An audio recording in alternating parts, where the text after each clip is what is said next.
Objectives of planning in India नाम के इस लेक्चर में हम लोगों ने मुख्य रूप से ऑब्जेक्टिव्स की बात की है।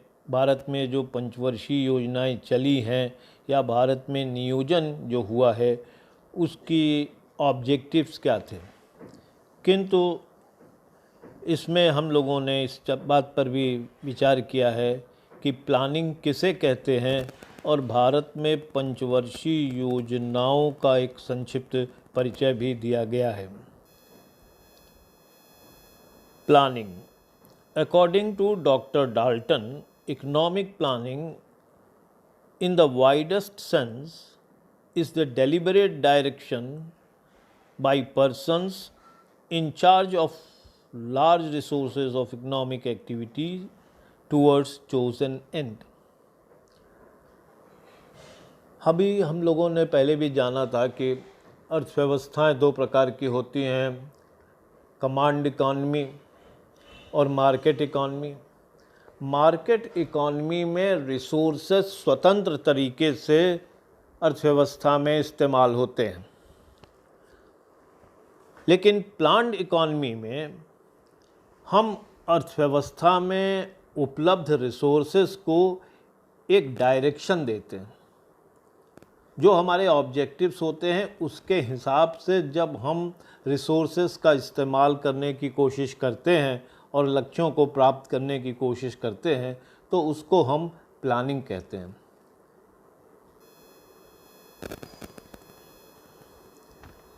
सारी दुनिया में प्लान डेवलपमेंट की शुरुआत वास्तव में अगर देखा जाए तो सोवियत प्लान से हुई।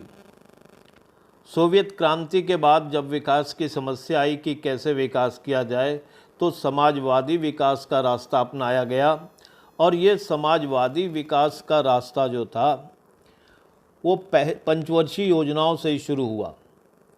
1928 में सोवियत संघ में पहला प्लान बना और तब दुनिया के समझ में आया कि किस तरह से बहुत बड़े एक देश में प्लानिंग के माध्यम से भी अर्थव्यवस्था का विकास किया जा सकता है।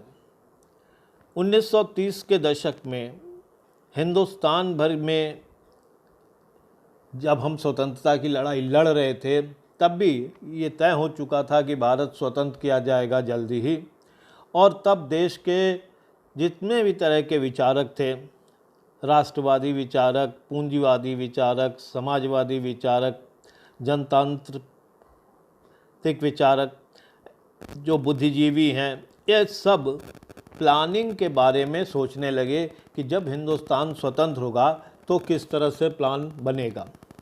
और इसके कारण बहुत सारे प्लान लोगों ने बना करके सामने रखे, विशेष तरह के अलग अलग विचारकों ने, जिसमें से महत्वपूर्ण plan Visvesvaraya plan, the federation of Indian chamber of commerce and industry plan, Congress plan, Bombay plan, people's plan और सर्वोदय प्लान आदि आते हैं।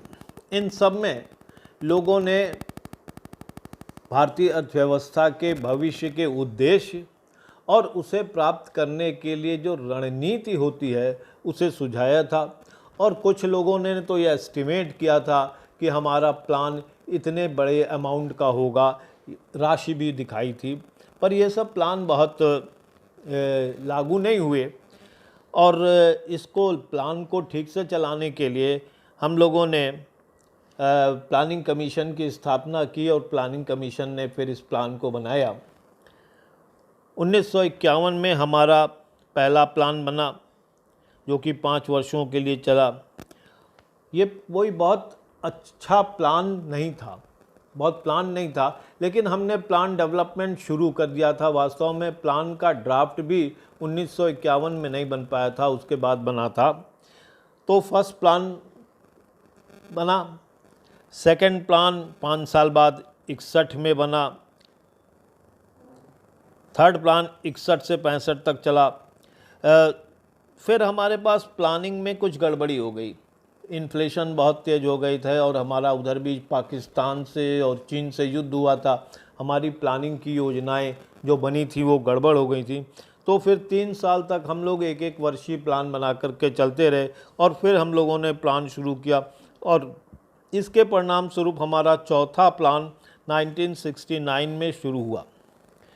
पाँचवा प्लान 74 में शुरू हुआ जो कि 79 तक चला। छठवां प्लान 80 में शुरू हुआ, फिर गैप हुआ था, 80 में शुरू हुआ और 85 तक चला। फिर 85 से 90 तक सातवां प्लान चला। फिर थोड़ी दिक्कत आ गई तो फिर 92 से 97 तक हमारा अगला प्लान आठवां प्लान चला।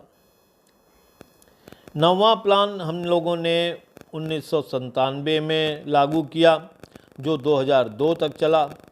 10वां प्लान हम लोगों ने 2002 में लागू किया जो कि 7 तक चला। 11वां प्लान 2007 से लेकर 2012 तक चला और जो आखिरी प्लान हम लोगों ने चलाया वो 12वां प्लान वो हम 2012 से लेकर के 2017 तक चला।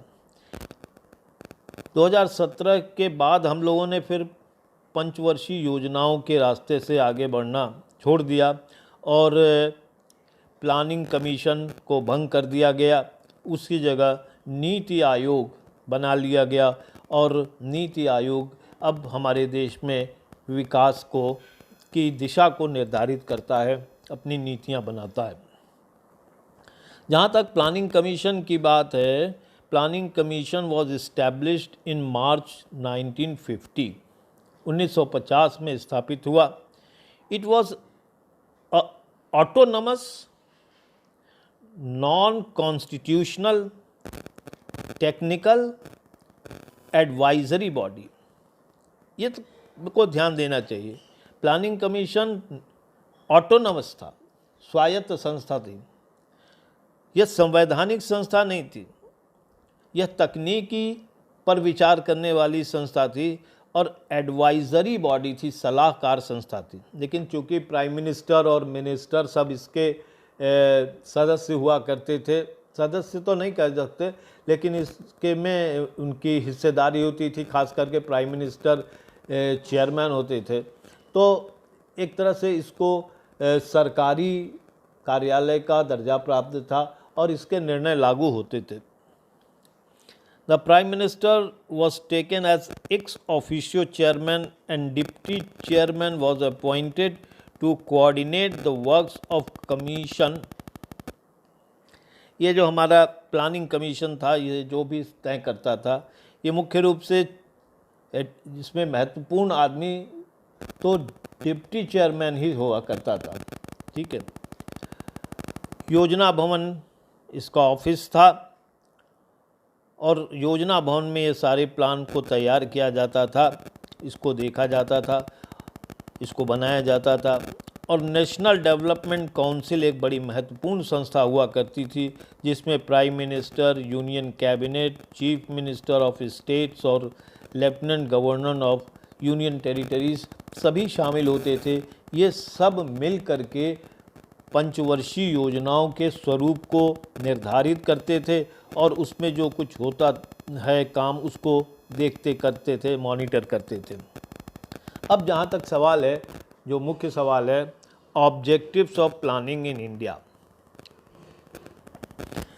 Objectives of planning in India, it was said in 6 plan documents that the basic task of economic planning is to bring about a structural transformation of the country। इसका अर्थ क्या हुआ? इसका अर्थ यह है कि जो हमारी अर्थव्यवस्था का स्ट्रक्चर है, स्ट्रक्चर का अर्थ है अर्थव्यवस्था में 3 सेक्टर होते हैं, एग्रीकल्चर सेक्टर या प्राइमरी सेक्टर, इंडस्ट्रियल सेक्टर या द्वितीयक क्षेत्र या सर्विस सेक्टर।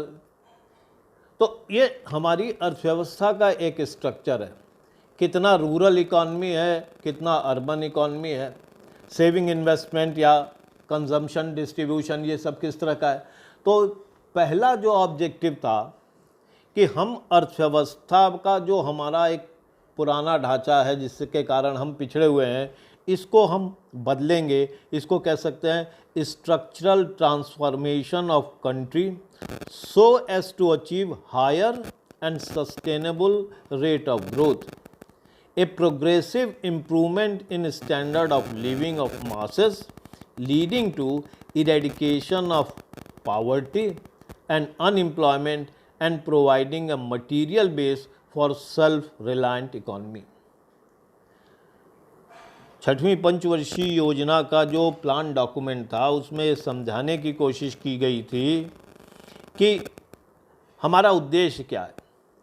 उद्देश्य है कि हम अर्थव्यवस्था की संरचना को बदल देंगे, देश की जो आर्थिक संरचना है उसको बदल देंगे। हम ग्रोथ सस्टेनेबल बनाएंगे और ज़्यादा ग्रोथ करेंगे। स्टैंडर्ड ऑफ लिविंग में चेंज करेंगे और ज़्यादातर लोगों को मास की स्टैंडर्ड ऑफ लिविंग को हम चेंज करने की कोशिश करेंगे। गरीबी को हटाएंगे, बेरोजगारी को हटाएंगे और अर्थव्यवस्था के लिए जिस तरह के आधार की ज़रूरत होती है, आधारभूत संरचना, उसके लिए हम तैयार करेंगे। उस हिसाब से देखा जाए तो ये the following are the major objectives of planning in India.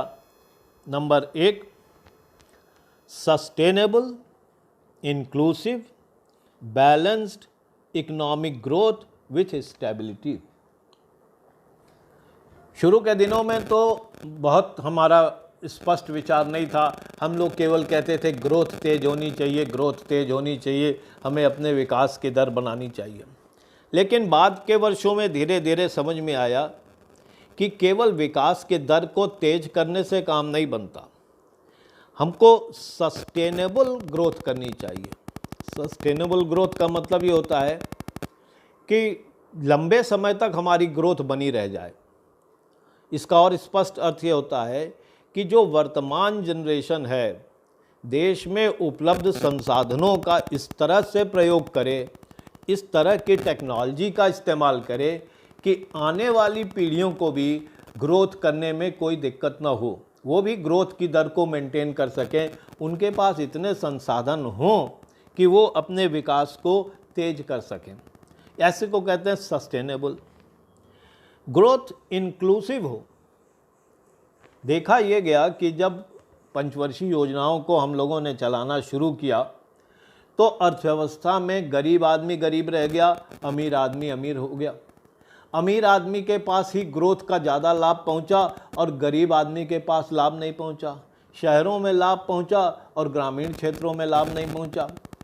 तो इसलिए ये कहा गया कि इंक्लूसिव यानी समाज के और देश के सभी क्षेत्र और वर्ग को ग्रोथ का या विकास का लाभ मिले, तब उसको हम कहेंगे इंक्लूसिव ग्रोथ। बैलेंस ग्रोथ की भी बात की गई। ज़्यादातर मार्केट सिस्टम में ये पाया जाता है कि ग्रोथ उसी जगह होती है जहां फ़ायदा ज़्यादा होता है और बहुत से क्षेत्र और बहुत से उद्योग छूटे रह जाते हैं, वहाँ विकास नहीं होता। तो बैलेंस ग्रोथ का मतलब होता है कि सभी क्षेत्रों में विकास किया जाए। तो balance growth, inclusive growth, sustainable growth, इसका हमारा ऑब्जेक्टिव था। और साथ ही साथ स्टेबिलिटी, अर्थव्यवस्था में उतार चढ़ाव कम किए जाएं, यानी व्यापार चक्र को पर विजय पाया जाए, व्यापार चक्र को थोड़ा सा स्मूथ किया जाए और साथ ही साथ कीमतों का घटना बढ़ना जो है इसको भी कम किया जाए, इसमें भी फ्लक्चुएशन कम हो। इससे बहुत परेशानी होती है इन्फ्लेशन डिफ्लेशन से।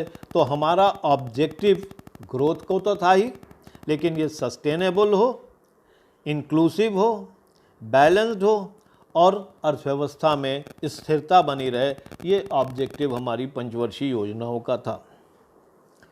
दूसरा ऑब्जेक्टिव था improvement in standard of living, poverty alleviation, economic equality and social justice.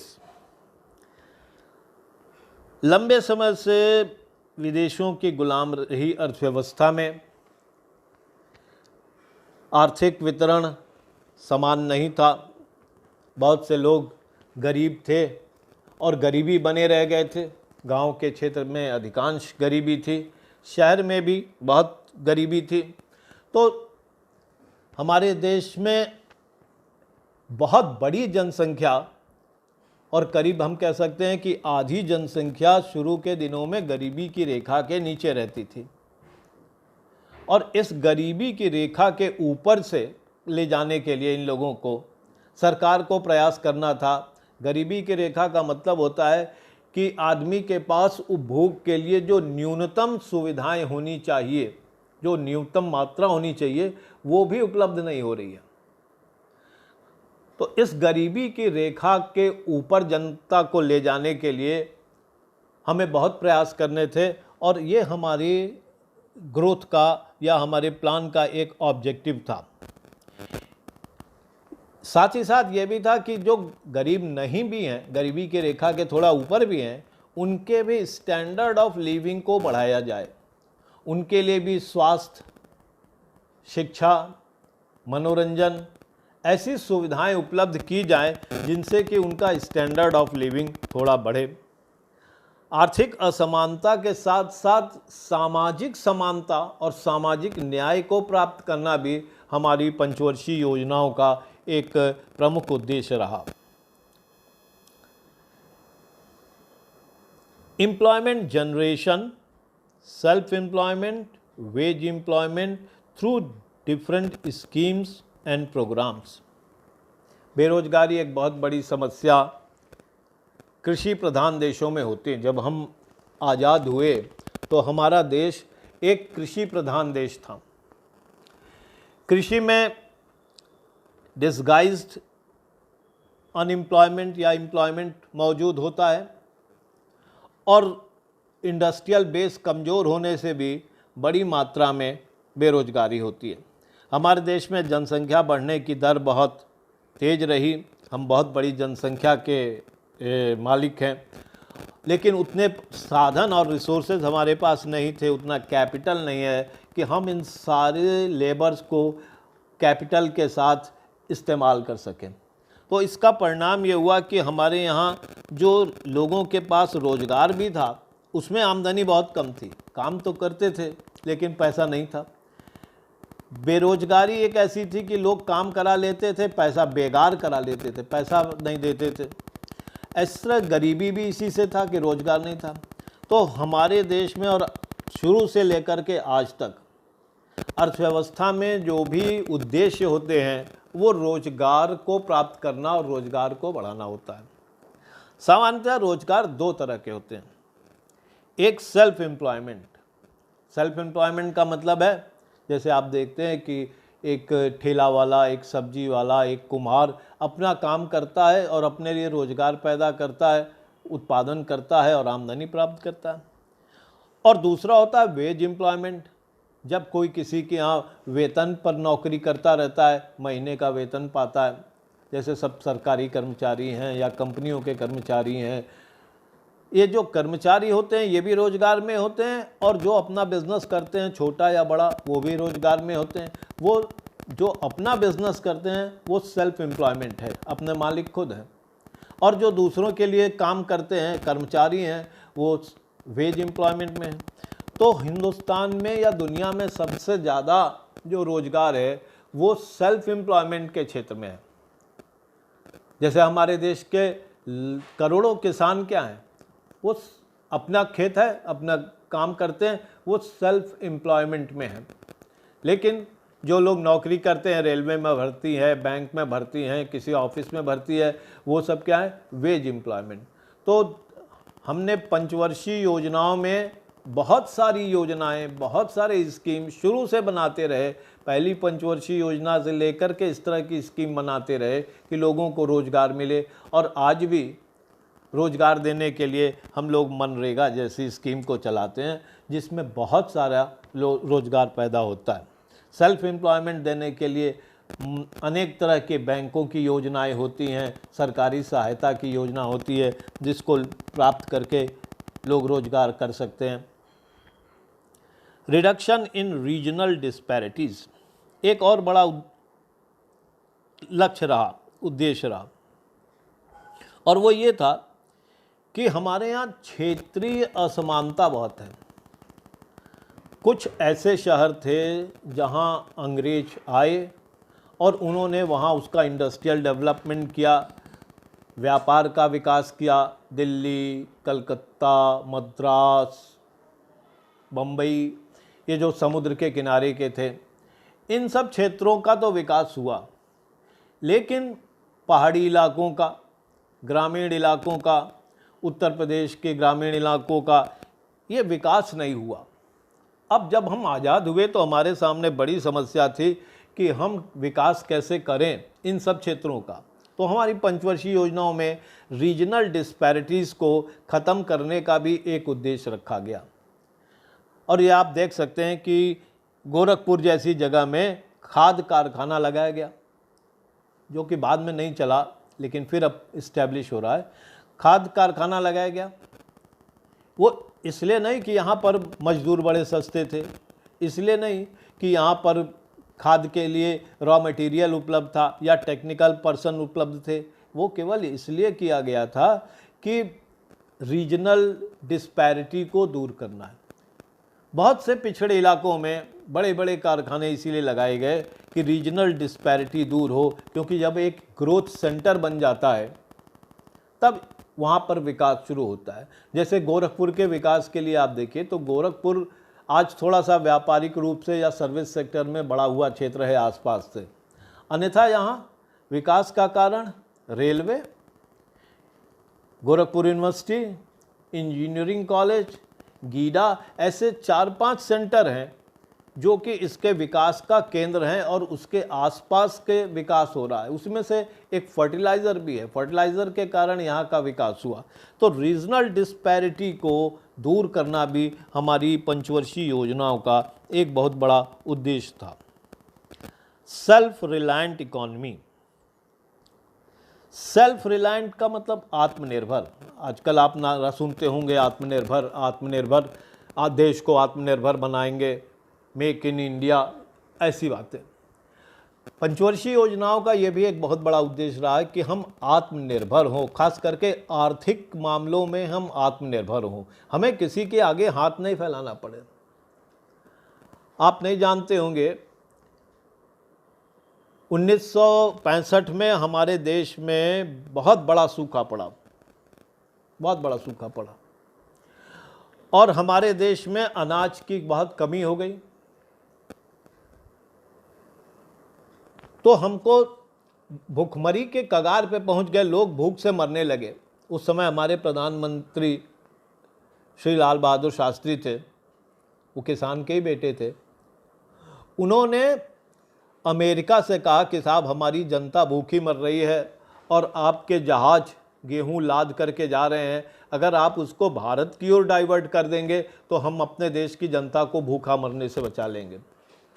और इस पर काफ़ी बातचीत हुई। तो PL 480 के अंतर्गत बड़ी मात्रा में गेहूं हिंदुस्तान के अंतर्गत आने लगा, जिससे कि आरंभ के दिनों में हम अपने को बचा सके। बाद में ग्रीन रिवॉल्यूशन, हरित क्रांति हुई और हम आत्मनिर्भर हुए। उसी तरह जैसे आज हम कृषि में आत्मनिर्भर हैं, हमको इंडस्ट्री में भी पूरी तरह से आत्मनिर्भर होना है, सर्विसेज में भी, नॉलेज में भी हमको पूरी तरह से आत्मनिर्भर होना है।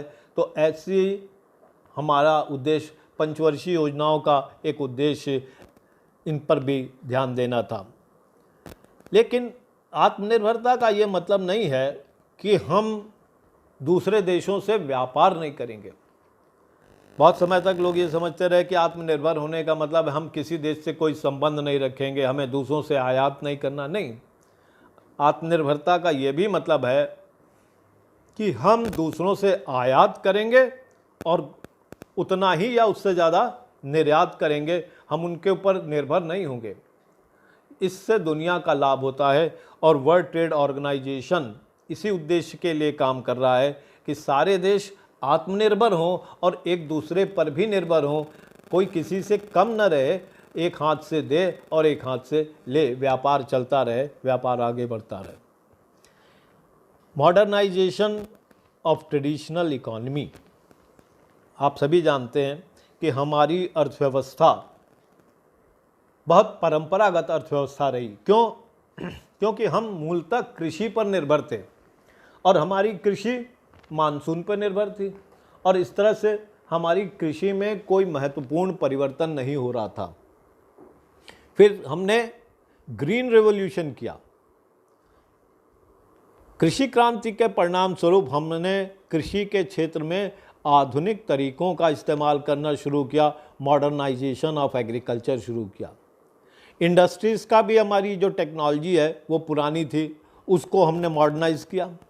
आज दुनिया की जो नवीनतम टेक्नोलॉजी होती है उसको भी हिंदुस्तान अपने देश में लाने की और आगे बढ़ाने की कोशिश करता है। ये हमारी पंचवर्षीय योजनाओं के उद्देश्य रहे हैं। तो इस तरह से हम ये देखते हैं कि हमारी पंचवर्षीय योजनाओं का मुख्य उद्देश्य बेरोजगारी को दूर करना, गरीबी को दूर करना, आर्थिक जो क्षेत्रीय असमानता है उसको दूर करना, अर्थव्यवस्था को आत्मनिर्भर बनाना, अर्थव्यवस्था का आधुनिकीकरण करना और इसके साथ साथ विकास करना। और विकास में अब वो 3-4 चीज़ें आ गई हैं। अब तो एनवायरनमेंट भी आ गया है कि हम एनवायरनमेंट को भी सुरक्षित रखते हुए विकास करें। तो सस्टेनेबल डेवलपमेंट करना, बैलेंस्ड ग्रोथ करना, इंक्लूसिव ग्रोथ करना और इस तरह से अर्थव्यवस्था का विकास करना कि आने वाली पीढ़ियों के लिए भी विकास के अवसर और आगे बढ़ने के अवसर शामिल हों। आपको बहुत बहुत धन्यवाद।